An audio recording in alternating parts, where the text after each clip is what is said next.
Welcome back to part 2 of the Tony Kart Refresh. Let's get right to it. So if you take the actual axle and you go to turn it, there's no resistance from the motor or anything, but it's super hard. And if you can hear that, let me get close and personal. So, no bueno. So after taking a quick peek, we can actually see that the brake is dragging. So you can see on the side of this disc, it's toast. There's hot spots and scoring. So what I want to do is, we're not going to refinish it. I should say we're not going to replace it, but what we're going to do is we're going to refinish it. So I'll give it a nice scuff, take the pads out, rebuild the caliper, paint it all nice. Make sure it's nice, lubed up, and works really well. So what we're going to start with is we're going to start with these here. Now there's a little bit of fluid in the reservoir, so I'm pretty sure it's going to leak a little bit. So I'll just put the rag down and make sure we catch some of that. So it looks like for a little while this one was sitting outside, so it's possible that rain and the elements just kind of fell on it, got into the caliper, seized it up a bit. So normally what you should be able to do, oh, what am I doing? Fighting myself for no good reason. Hear this zip zip.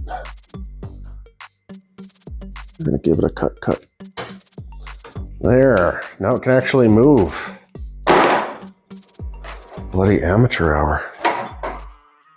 So we should be able to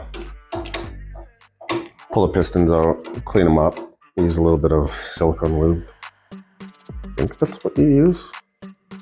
Maybe, not sure. I'm sure I'll use the wrong thing and someone in the comments will be like, no, that's the wrong stuff.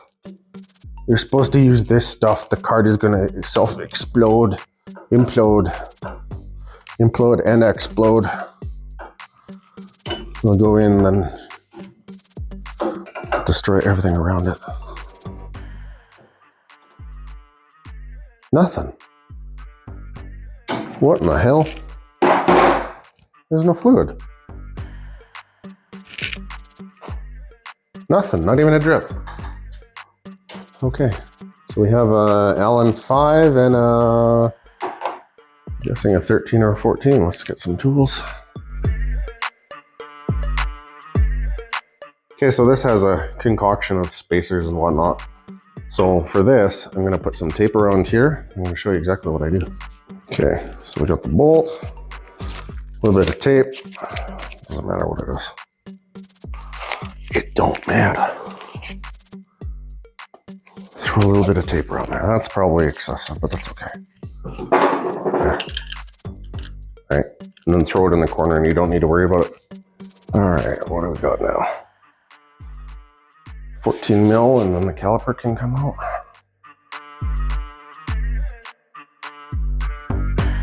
And this should come out now.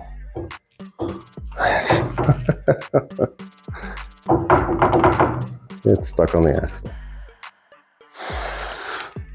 I'm sure I can wiggle it. Yes. Oh, I don't know if the camera's gonna pick that up, but just inside there, you can actually see there's a ton of fluid. So it looks like the O-ring inside is actually blown out. Not good, not good. So you can see that's spins way better now. Okay, we're done. Okay, so next thing I just wanna take a gander at and tackle is just the front hubs. Yeah, this one, the bearing is not so good on it. I mean, is it ready for lapping days? No. Is it okay for shenanigans? Yes, we like man. This one here, yeah, this one's way better. Doesn't have that grind. There's less resistance on this one.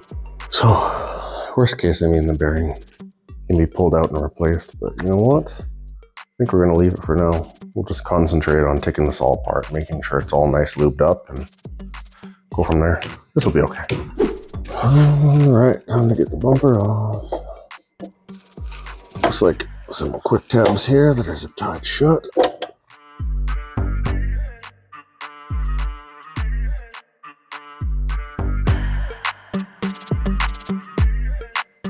After getting the bumper out of our way, we were able to remove the skid plate and in turn remove the fuel tank. It was relatively easy as it was only held on with one large butterfly bolt.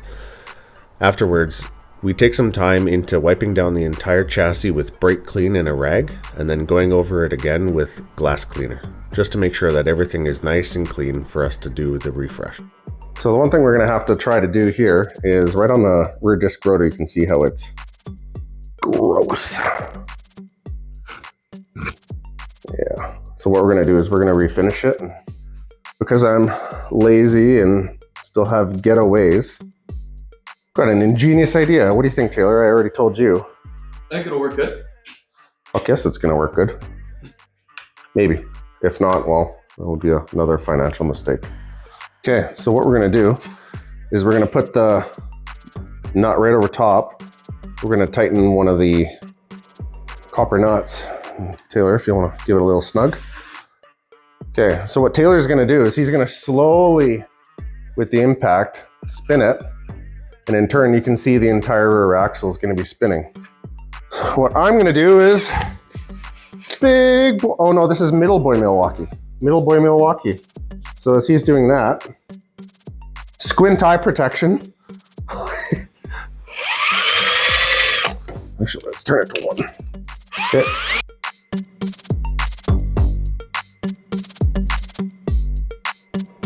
All right, now we're gonna spin it in reverse.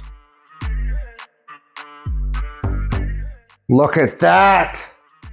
So I'm gonna go a little bit more because it's starting to look pretty good. So you can see how the disc has a nicer finish now. So if you look up close, now it has a bit of a bi-directional finish. So when we refinish the pads, we're gonna put them on a piece of mirror on the bench, sandpaper on top, and you're gonna go clockwise, counterclockwise, and clockwise. What that's gonna do is put a bi-directional finish on the pad.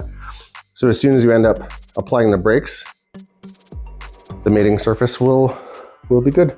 So you can see this one is kind of gross, showing its age.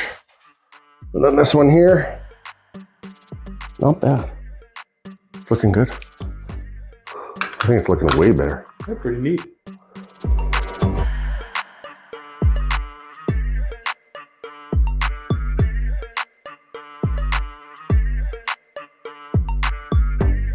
Pretty good, actually. Looks a lot better than it did. Like there's some pitting, but I mean, for how long this is sat, Taylor, it's sat how long? 10 years? 2008, I think. Before you decided to be an interesting person and rip it down. 50 seconds, yeah.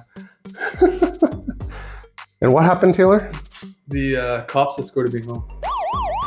In the cart or out of the cart? In the cart. Yeah, they let me drive it home because they didn't know how to tow it. Fantastic. So what we're gonna do is we're gonna clean up the brake pads, rebuild the calipers, and go from there. Next up, around the compressor, we're gonna put a little bit of air in each one of these tires. I just wanna see if the air is leaking through the bead.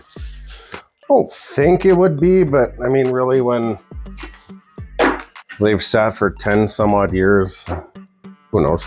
Each tire is seated on the bead, so there's no reason for it to have come off, but I'm more curious than anything to see if they actually hold air. Yikes. Okay, let's see if that shows up. Well, let's put 15. 15. 15. All right. So we'll do that for each one, and we'll leave them for a day or so, see if they're leaking. So funny enough, automotive tires typically need to be filled to about, 30, 40, 45 PSI. But go-kart tires, believe it or not, they don't run much more than 10, 12 PSI a lot of the time. So this one, 15. That way we have the same amount of pressure in each tire and we can see if it's leaking.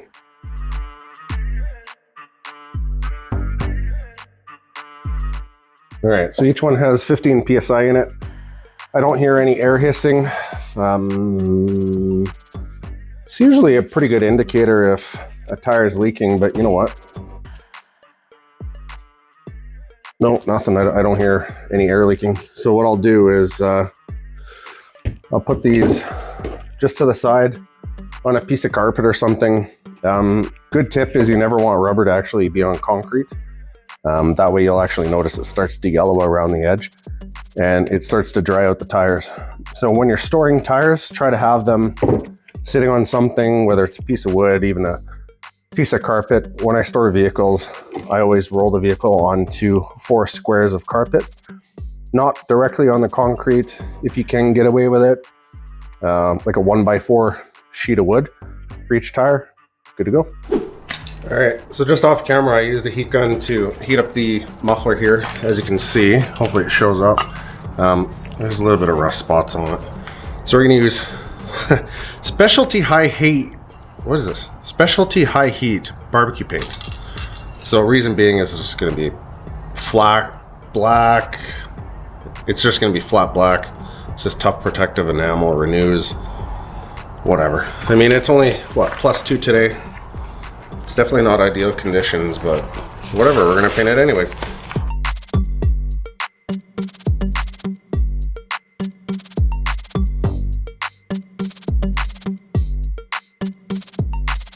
So today weren't ideal conditions to be painting since it's, you know, -2 and all, but it actually didn't turn out too bad.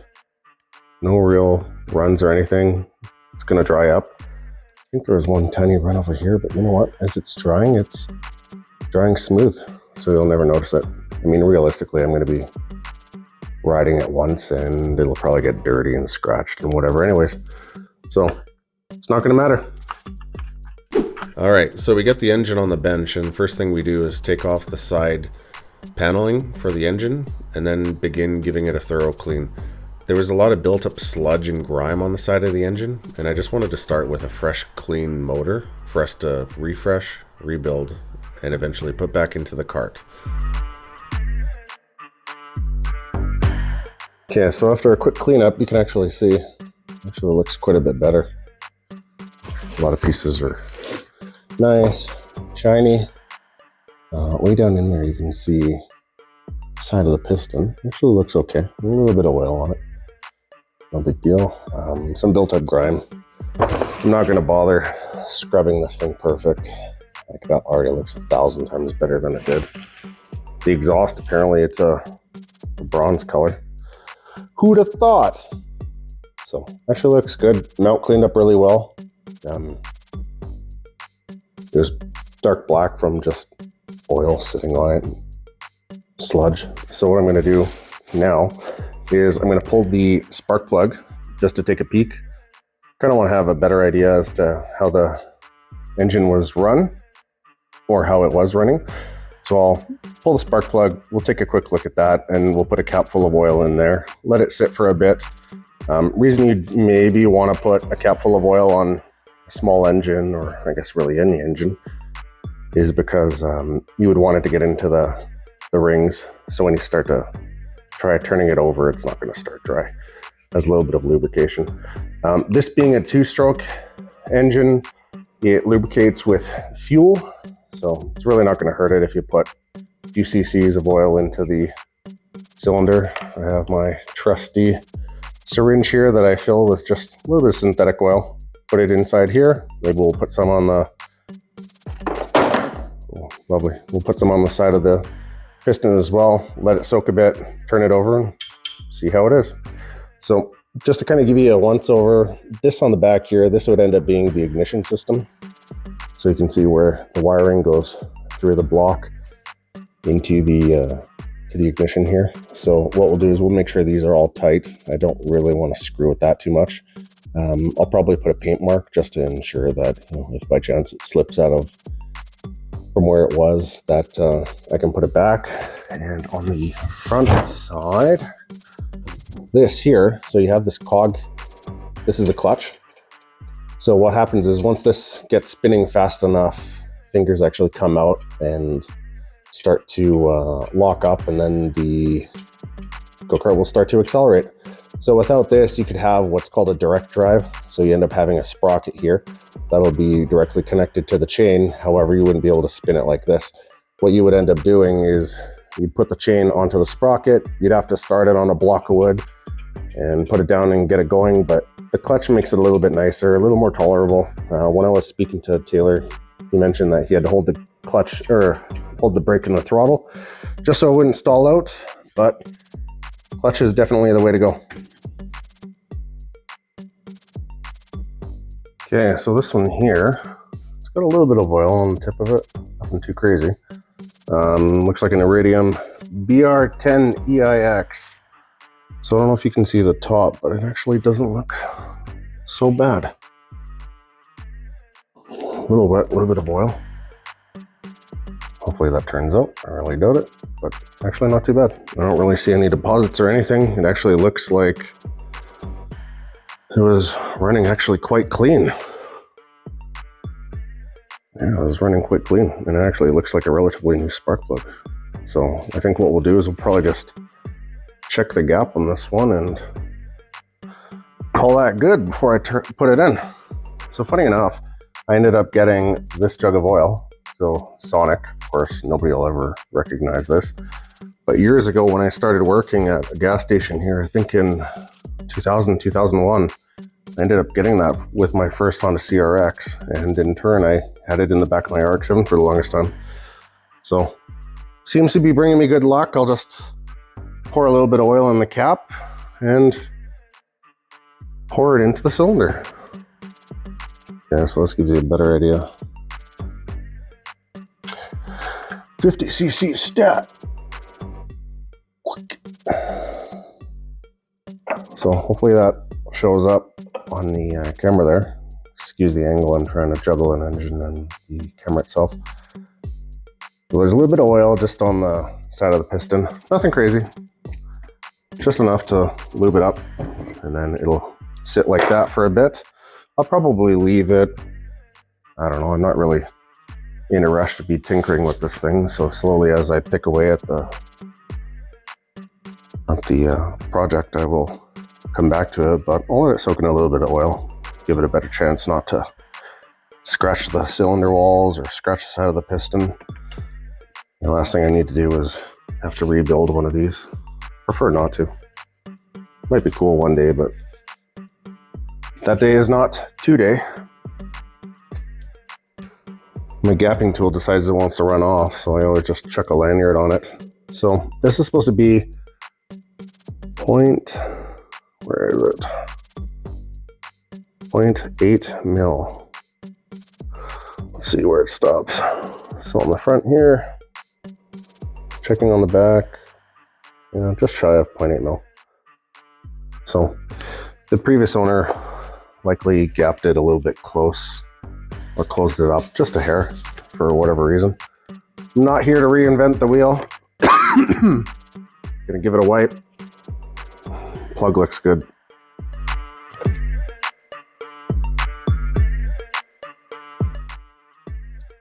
I don't know if anyone's ever learned, but just take a towel, get a long extension or something, jam it in there, give the paper towel a spin with it, clean up whatever you need. Beauty. Not going to bother trying to show this on camera. Oh yeah, top of the piston. A little bit of carbon, nothing crazy. Actually, it's pretty nice. But we definitely have the oil sliding around on the top of the piston. Lubing it up real good. Carefully thread it back in. Nice. I'm not going to be able to torque it with the engine on the bench, but I'll give it a little man snug. Leave it for now. The frame was starting to discolor where the oil and fuel had sat on it for some time, so I wanted to give it a little bit of a refresh. Just a can of meadow green from Rust-Oleum to make it look a little bit better, even though you won't see the majority of it. Hope you guys have enjoyed that we've gone into detail. You guys are learning as I am throughout this refresh process. Stay tuned for part 3, and we'll see you guys on the next one.